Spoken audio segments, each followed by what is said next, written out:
The movies you watch are programming you. They're not just entertainment. All right, no fluffy intro, no long-winded motivational monologue about life being short, or you needing to wake up. We're diving headfirst into something that's been messing with your brain without you even realizing it. You think you're just binging Netflix, vibing through another Marvel movie, or crying over a 90s romance movie again, like it's therapy. But what if I told you?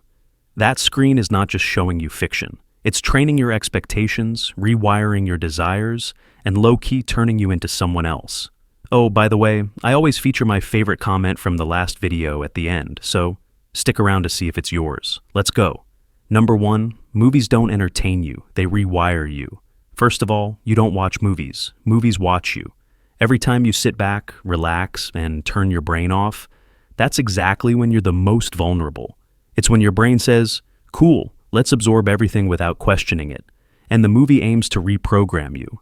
Psychologically speaking, movies are an emotional Trojan horse. They get past your logic and storm the castle of your beliefs. You laugh, you cry, you root for a thief, you fall in love with a toxic manipulator. And the worst part? Your brain doesn't know it's fake. Mirror neurons, the part of your brain that feels what others feel, literally fire as if you're living the scene. When that hero punches a guy in the throat and gets the girl after one witty joke, your brain thinks that's how life works, so you internalize it, you feel it. And then one day, you're wondering why you got ghosted after trying to act like a badass with a tragic backstory. Number 2, the main character illusion, that I'm the main character epidemic. TikTok made it worse. Rom-coms planted the seed, and now we've got 15-year-olds staring out the window during rainstorms thinking they're in a French drama. Let's be real. You're not a main character. You're a human being. And this main character energy you've been told to chase, it's delusion disguised as self-love. Movies make it seem like everyone's watching you, that every awkward moment will magically become poetic, that your crush will finally see you when the music swells and the lights dim. But in real life, you trip in public, people laugh, and no soundtrack saves you. Because real life isn't a script, it's chaos. And when you keep watching movies where everything just works out after 90 minutes of trauma and 2 montages, guess what happens? You expect that crap in real life, then get mad when it doesn't happen. Number 3, romance movies taught you lies. Let's talk about how rom-coms scammed an entire generation. These movies have you believing that love is this accidental, chaotic, meant-to-be collision where you spill coffee on someone, and suddenly they're your soulmate. No, you're just clumsy, and now your pants are stained. Movies sell you the fantasy that, if it's meant to be, it'll happen. So people sit around waiting for fate, instead of building relationships with effort, awkward conversations, and emotional intelligence. Rom-com logic goes something like this. 1, lie to her for 90% of the movie. 2, do one dramatic speech in the rain. 3, suddenly she forgives you. You kiss, the end. But real-life logic? Lie to her once, she blocks you on everything and tweets about it. Romance movies don't prepare you for love. They prepare you for obsession, unrealistic standards, and trauma bonding. Number 4, action movies and toxic masculinity. Now, let's drag the men who say, I don't watch romance, I'm a man. Action movies raised you to believe that vulnerability is weakness, that silence is power, that anger is strength. So now you're emotionally constipated, can't express a single damn thing without punching a wall, and you wonder why people think you're a walking red flag. Movies made you a robot, one who thinks solving problems with violence, never crying, and walking away from explosions in slow motion equals masculinity. You know what's masculine? Accountability, growth, emotional maturity. But of course that doesn't sell tickets, so they gave you guns, cars, and daddy issues instead. Number 5, movies make you passive. Here's something sneaky. Watching too many movies kills your drive. Why? Because they give you the illusion of progress without you doing anything. You sit on your couch and watch a character go from loser to legend in 120 minutes. Your brain celebrates like you did it. That dopamine hit tricks you into thinking you're winning. So, you rewatch motivational movies instead of becoming motivational. You binge self-improvement films like The Pursuit of Happiness, cry a little, then wake up the next day and scroll for 3 hours. Congratulations, you're inspired and still useless. You don't need another story about someone who made it. You need to write your own. Number 6, how to unplug and watch with power. Look, I'm not saying stop watching movies. I'm saying watch like a savage. Watch with your brain turned on.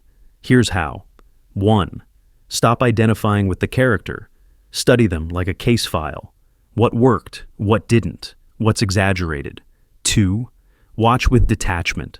Enjoy the story, but know it's a performance, not a prophecy. 3.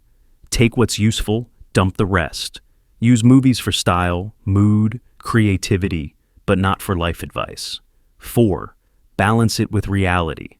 For every 2 hours of fiction, spend 2 hours creating your own story, building skills, having real conversations, living a non-curated life. So next time you hit play, ask yourself, is this inspiring me to grow or sedating me into stupidity?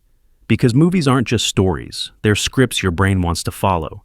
Be careful who you let narrate your mind, because the scariest plot twist, you didn't become yourself, you became your favorite character. Oh, and for the people who always ask for books recommendation for the topic discussed, I would suggest you read The Storytelling Animal: How Stories Make Us Human by Jonathan Gottschall. This book is foundational. Gottschall explores how stories, including movies, are not just entertainment, but the primary way humans make sense of reality. He explains how stories program behavior and influence identity.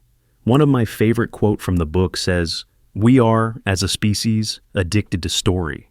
Even when the body goes to sleep, the mind stays up all night, telling itself stories." The second book I would recommend is Amusing Ourselves to Death by Neil Postman. This book warns us about how entertainment media, especially TV and film, has dumbed down public discourse and trained society to prefer emotion over logic. Number 3 on my recommendation list is Reality Hunger by David Shields. This one is chaotic, but gives a brutally honest take on how we blur the lines between fiction and reality, especially through media.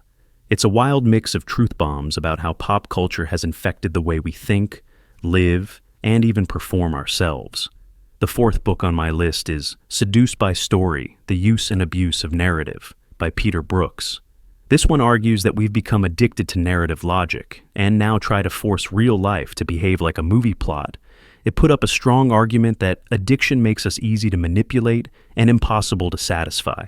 My favorite quote from this book says, "Narrative has become the lens through which we see everything, even when it distorts the truth." The final book on my list is 4 Arguments for the Elimination of Television by Jerry Mander. Don't be fooled by the 70s title. This book is brutal, and it exposes how passive viewing rewires attention, motivation, and even perception of reality. The comment of the day goes to a user called 7isUp, and it says, "This is my second video of yours, just started watching. I'm dealing with these very things the videos are about. You brought a brand new me to the surface. Thank you for understanding and having people's backs like me. Life just became a happier place for me." You said brand new me, like you just walked out of a spiritual car wash and now you're shining. I'm honored to be your emotional GPS, rerouting your vibe daily. Okay, that's it, people. You've been stuck in fiction for years. Your life's been one long movie trailer with no actual plot. So, subscribe, let's give your story a script that doesn't suck.